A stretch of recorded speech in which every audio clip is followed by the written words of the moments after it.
복음의 5대 사건이라고 얘기를 해요. 어렵지만 쉽습니다. 복음의 5대 사건 이렇게 이제 우리가 말을 하면, 첫째는 예수님의 동정녀 탄생. 예수님께서 성경의 예언대로 동정녀를 통해서 탄생하신 것을 제1사건 그래요. 그 다음에 예수님의 십자가 죽으심. 성경의 예언대로 예수님께서 십자가에 돌아가셨어요. 그 다음에 세 번째 사건은 3일 만에 부활하심. 그리고 네 번째 사건은 승천하심. 40일 만에 승천하셨잖아요. 그리고 마지막 사건이 뭐냐면 재림입니다. 예수님의 동정녀 탄생, 십자가 죽으심, 그리고 부활 승천은 이미 다 끝난 사건인들이에요. 네. 그리고 마지막 사건 하나가 남았는데 그가 예수님의 재림입니다.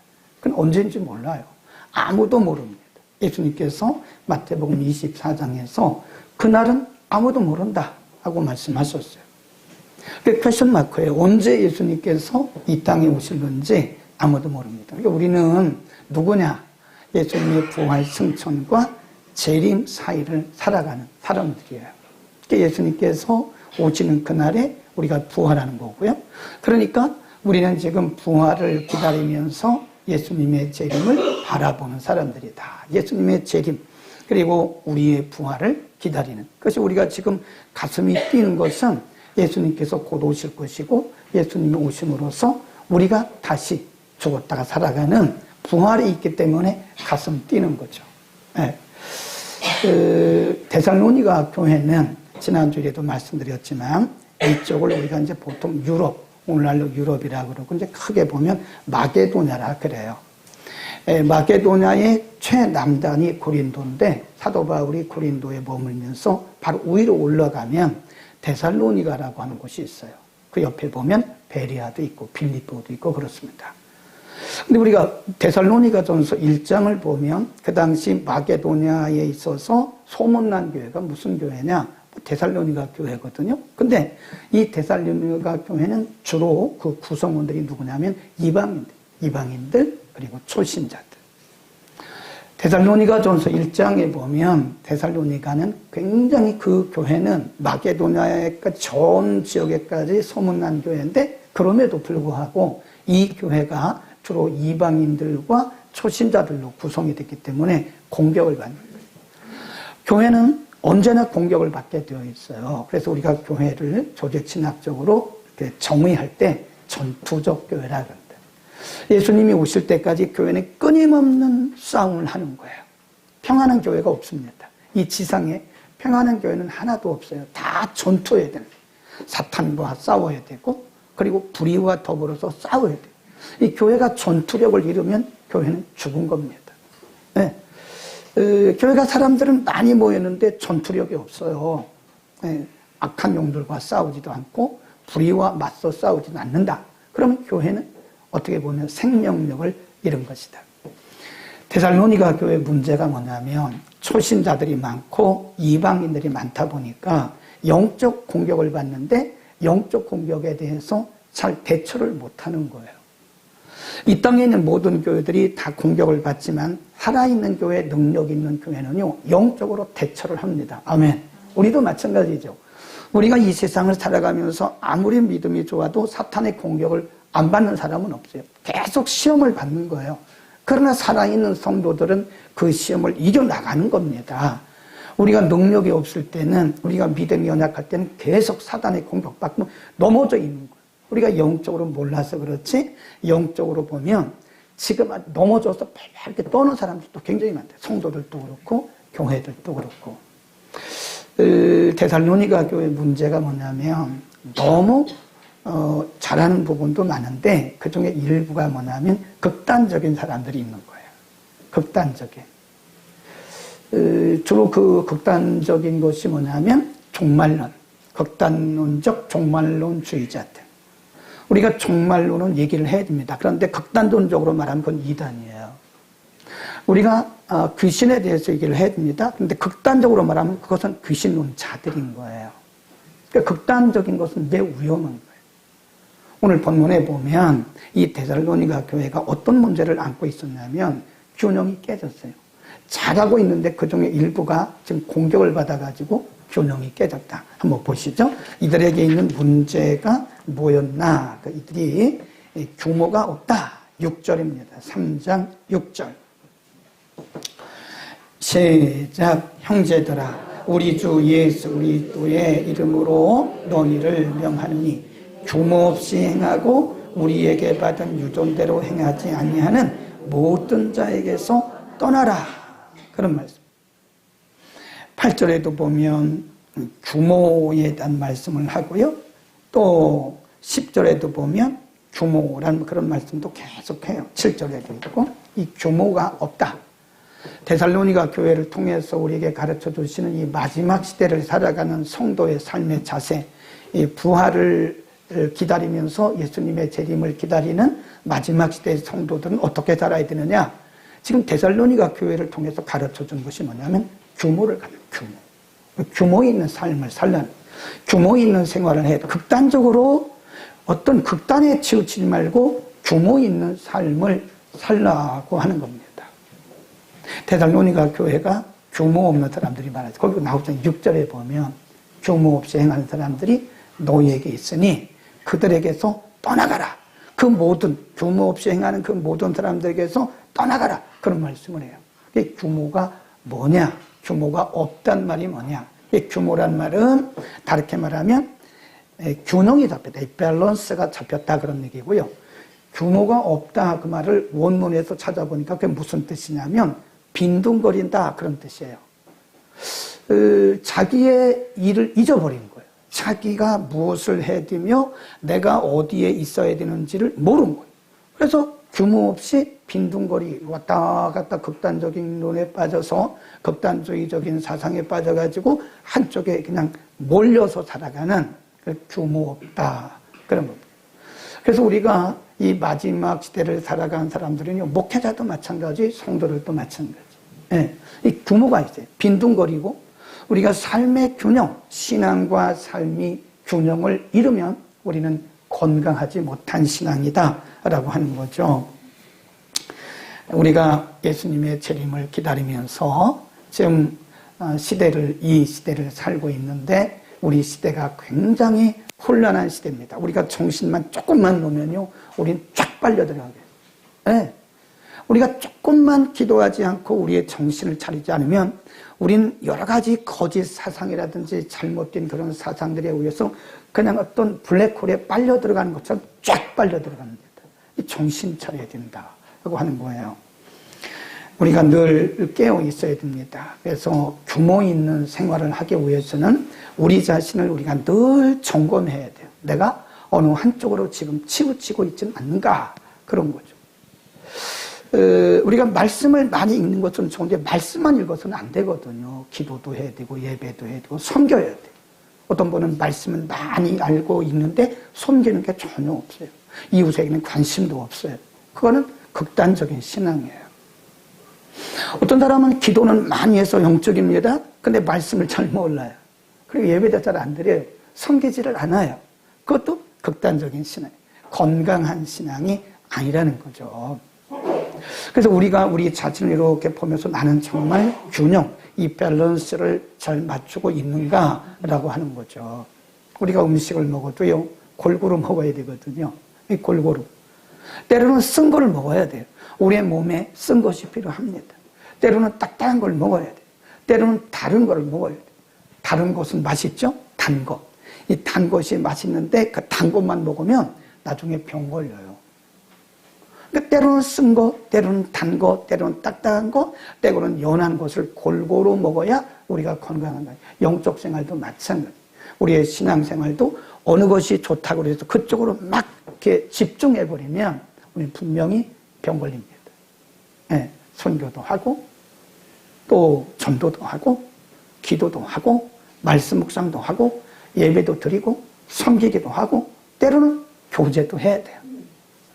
교제하는 것은 그건 노는 거니까 그것은 너무 세상적이다. 이건 정말 비성경적인 사상이에요. 노는 게 아니에요. 교제입니다. 교제.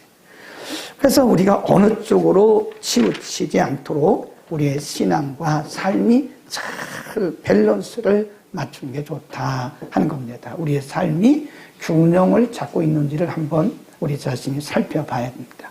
규모가 있는가? 이 규모란 말은 어떤 성경에 보니까 규모가 없다 그 말은 아이를 게으르다, 게으르다 그런 것도 있더라고요. 여러 가지 뜻이 있는데 빈둥거리고 자기의 위치에서 떠나서 자기가 해야 할 일을 하지 않는 그것을 규모가 없다라고 해요.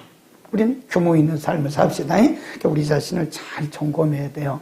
나는 기도 생활을 적당히 하고 있는가? 나는 말씀을 적당히 묵상하고 있는가? 나는 어느 쪽으로 너무 치우쳐서 그쪽으로 극단적인 신앙생활을 하고 있지 않는가라는 거죠. 두 번째 13절입니다. 부활을 기다리면서 예수님의 재림을 기다리는 성도들에게 데살로니가 교회 성도들을 통해서 우리에게 뭘 말씀해 주느냐? 13절 읽습니다. 시작. 형제들아 너희는 선을 행하다가 그렇죠. 낙심하지 마라. 선을 행하다가 낙심하지 말아라. 그래서 여기서 말씀하는 선이라고 하는 것은 도덕과 윤리를 말하는 게 아니에요. 성경에서 말씀하는 선은 거의 비슷합니다. 구약이나 신약이나 그것은 하나님이 기뻐하신 것. 하나님이 기뻐하신 게 선이에요. 반대로 하나님께서 기뻐하시지 않는 것은 그건 악입니다. 성경이 기준이겠죠. 성경을 기준으로 해서 하나님께서 기뻐하시는 그건 선입니다. 성경을 기준으로 해서 하나님께서 기뻐하시지 않는 것은 그 무엇이든지 그것은 다 악이에요. 근데 우리의 신앙생활이라는 것은 선을 행하는 거잖아요. 그렇죠? 하나님을 기쁘시게 하는 선을 행하는 건데 이 선을 행한다고 하는 것은 쉽지가 않아요. 굉장히 어렵습니다. 하나님을 기쁘시게 하는 삶을 산다고 하는 것은 이것은 영적인 전투라고요. 전투. 계속해서 공격을 받는. 우리가 기도하면 하나님 기뻐하시잖아요. 그럼 사탄이 가만히 안 있어요. 기도를 방해하기 위해서 별 공작을 다 하고 별 계략을 가지고 우리에게 다가오는 거예요. 기도하다가 빵빵 나가 떨어지는 사람 많아요. 기도하다가 빵빵 나가 떨어지는 거예요. 왜 그럴까요? 여러분 마귀를 쉽게 생각하면 안 돼요. 우리의 대적을 그렇게 여러분 쉽게 생각하면 안 됩니다. 보통 센 게 아니에요. 마귀가. 계략도 있고요. 전략도 있고 우리보다 훨씬 더 지혜롭습니다. 예수 이름으로 명하니 마귀 나가라 이 정도 가지고 안 나가요. 너무 쉽게 생각하지 마세요. 마귀를. 우리를 넘어뜨리기 위해서 얼마나 우리에게 공격해 오는지 모른다. 자꾸 낙심하게 하는 거예요.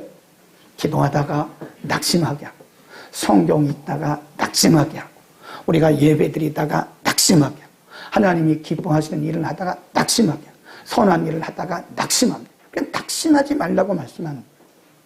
우리가 여러 번 우리 스스로가 여러 번 다짐을 하잖아요. 내가 올해부터는 예배 잘 드려야 되겠다. 작심삼일이라니까요. 왜 그러고요? 우리 원수 마귀가 우리를 계속 흔드는 거예요. 뭐야? 네가 매주 예배를 드려? 네가 예배 중심의 삶을 살아? 막 흔드는 거예요. 우리를 가지고 방해하는 거예요. 방해. 그냥 낙심하지 말라는 거예요. 사단이 우리에게 주는 가장 사단의 계략 중에 가장 큰 것이 뭔지 아세요? 절망입니다. 절망. 그래서 우리가 목적이 이끄는 삶을 공부할 때 얘기했잖아요. 절망은 죽음에 이르는 병이다. 그리고 이 시대를 보면 얼마나 많은 사람들이 절망에 빠져 낙심하고 있는지 몰라요. 절망과 낙심을 하다가 나중에는 포기를 합니다. 열심히 주님 섬기려고 하다가 포기해. 그 지금 사단의 꾀임에 확 꼬인 거예요. 지금. 사단이 낚시를 가지고요. 많은 사람들이 불특정 다수를 탁 낍니다. 하나님 앞에 가까이 가려고 하면 탁 껴가지고 끌어내려요. 내려와. 하나님 앞에 가까이 가는 거예요? 탁 껴가지고 또 내려와요. 낙심하고 또 낙심하고. 얼마나 많은 사람들이 낙심과 절망의 용에 빠져 있는지 몰라요. 그래서 이 시대를 살아가는 성도들에게 사도 바울을 통해서 말씀하시기를 형제들아 너희가 선을 행하다가 낙심하지 말라 이런 말씀을 하시는 거예요. 하나님이 기쁘시게 하는 하나님을 기쁘시게 하려고 하면요 돈도 많이 들어가요. 시간도 많이 들어갑니다. 그리고 피곤하기도 하고요. 정말 많은 것들을 우리가 드려야 돼요. 그러니까 우리를 방해하는 거예요. 못하게 하는 거예요. 네. 선을 행하다가 낙심하지 마라. 그런 말씀을 예수께서 이 땅에 오시기 전까지 이런 싸움은 우리들과 교회 안에서 계속해서 일어나게 되는 것입니다. 앞으로 이제 보세요. 많은 교회들이요. 흔들립니다. 흔들려요. 선교하다가 흔들립니다. 하나님은 교회를 선교하라고 세우셨거든요. 선교를 중단하는 거예요. 하나님은 복음을 전하라고 교회를 세우셨거든요. 복음 전하지 않습니다. 중단합니다. 예배드리라고 하는 교회 세우셨거든요. 예배를 중단한다고요. 이제 많은 앞으로 보시라니까요. 얼마나 많은 교회들이 사단의 공격을 받고 승리하지 못하면 무너진다는 거예요. 무너져요. 많은 성도들이 이제 앞으로 계속 더 심한 공격을 받습니다. 굉장히 강한 공격을 받게 될 거예요. 그러나 우리에게 중요한 것은 우리의 대장이신 예수님께서 이미 이겨놓으셨고, 그리고 우리는 앞으로 그분만 보고 나가면 궁극적으로 승리합니다. 아멘. 그런데 그 마음을 뺏어간다는 거예요. 그 마음을 뺏어가요. 네. 우리 대신 선교사회 제가 이번에 최선을 다해 섬기고 있습니다. 와보신가 교회 큰 교회 아니잖아요. 그렇죠? 네. 제가 할 수 있는 한 최선을 다하고 섬기는데 가끔 이런 생각이 들어요. 내가 해야 돼? 아니 우리 교단에 뭐 3만 명 모이는 교회도 수천 명 모여도 교회도 많은데 아니 500명도 안 되고 300명도 안 되고 200명도 안 되는 우리 교회에서 이걸 해야 돼? 교회가 하는 건 아니지만 어쨌든 이걸 내가 해야 돼? 그런 생각 어떤 때 든다고요. 솔직히 말하면. 그래서 근데 그게 바로 마귀가 저를 낙심하게 하려고 하는, 저를 낙심케 해서 이 거룩한 사역을 하지 못하게 하려고 하는 그런 공격을 받고 있는 거예요. 교회도 공격을 받고, 그리고 성도들도 앞으로 굉장한 공격을 받게 될 것입니다. 예수님 오시기 전까지. 그러나 우리는 담대해야 돼요. 아멘. 우리는 지금 이겨놓은 싸움을 하고 있는 거예요. 우리의 대장이신 예수님께서 지금 승리의 깃발을 들고 앞서가고 계시는 거예요. 근데 그분만 바라보면 되는 거예요. 4월에 우리가 외울 말씀이 뭐죠? 히브리서 12장 2절 시작. 믿음의 주요 또 온전케 하시니 예수를 바라보자. 승리케 하신 그분을 바라보고 가야 된다는 거예요. 그런데 우리의 마음을 마귀에게 마음 뺏기지 마세요. 마귀에게 마음 뺏기면 절망합니다. 우리 주님 바라보면 소망해요. 앞서가시는 그 주님 바라보면 우리는 소망이 있어요. 근데 자꾸 마귀는 우리에게 절망의 영을 넣어요. 어떤 분이 그러는데요. 전쟁터에서 옛날에 그 히틀러 전쟁이 있었잖아요. 그 전쟁 때 실제로 총칼에 맞아 죽은 사람보다요. 염려에 죽은 사람이 훨씬 많답니다. 네.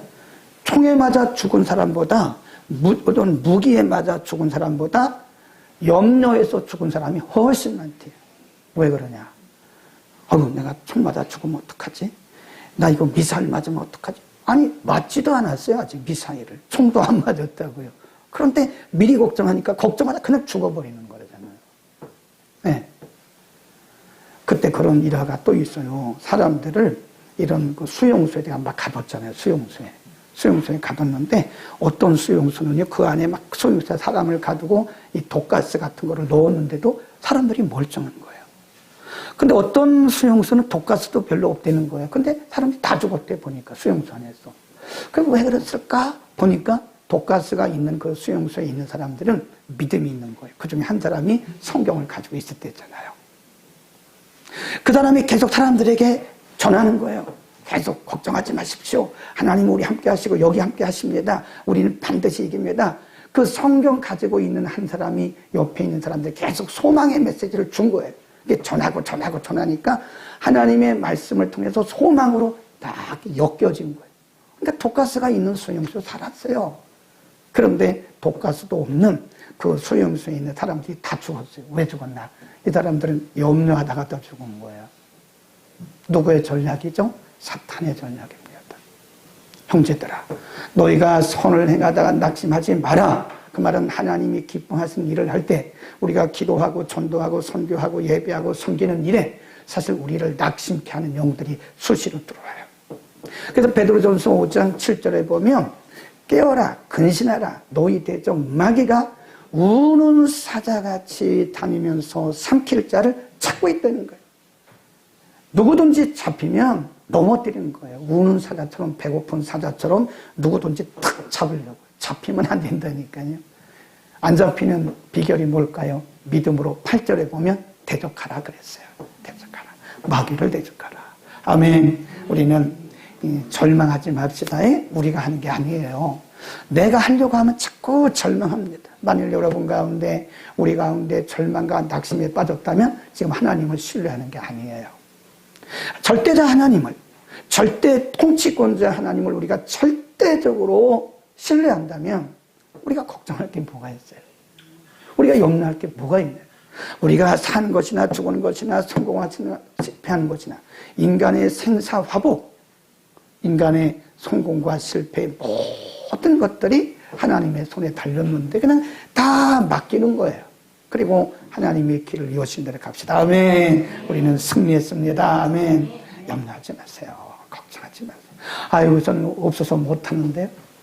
이번에 우리 세 번째 예수님의 재림을 기다리는 성도들은 어떻게 살아야 되느냐 쭉 내려갑니다. 14절 시작 누가 이 편지에 한 우리 순종치 아니하거든 그 사람을 지목하여 사귀지 말고 저로 하여금 부끄럽게 하라. 그러나 원수와 같이 갚지 말고 형제같이 권하라. 6절 보세요. 형제들아 시작 형제들아 우리 주 예수 그리스도의 이름으로 너희를 명하노니 규모 없이 행하는 받은 유전대로 행하지 아니하는 모든 사람에게서 뭐라 그래요? 떠나라. 그 두 번 그 말씀을 하세요. 두 번이나. 규모 없이 행하는 형제가 있느냐? 그 사람이 누구든 간에 교제하지 말라는 거예요. 예수님의 재림을 기다리면서 우리의 부활을 기다리는 우리들에게 중요한 것이 뭐냐면 사람입니다. 사람. 마태복음 24장에서도 예수님께서 사람 조심하 사람. 성령이 역사하실 때도요. 성령께서 사람을 통해서 역사하세요. 그래서 우리나라의 그 유명한 어떤 목사님의 말이 있잖아요. 사람이 사람을 만나면 역사가 일어나고 하나님을 만나면 역사가 일어나고 사람이 사람을 만나면 기적이 일어난다. 순서가 바뀌었나요? 근데 우리 인생도 사람을 누구를 만나느냐에 따라서 그 사람의 인생 방향이 달라지는 거예요. 누구를 만나느냐가 우리 인생을 정말 바꿀 수가 있어요. 반대로 우리가 사람 잘못 만나면 지금 잘해오다가 우리가 고꾸라집니다. 사람 조심해야 돼요. 마태복음 24장에서 예수님 말씀하시기를 너희가 많은 사람들이 내 이름으로 와서 말하기를 내가 그다. 내가 예수라고 말한다는 거예요.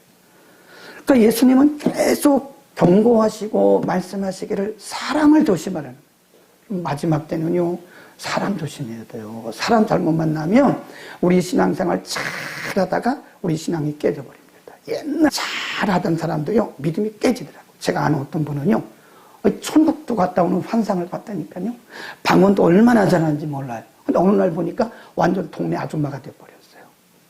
동네 아줌마. 아니 뭐 여러분들은 아줌마 아니에요? 근데 여러분들은 이렇게 보면 동네 아줌마 같지가 않아요.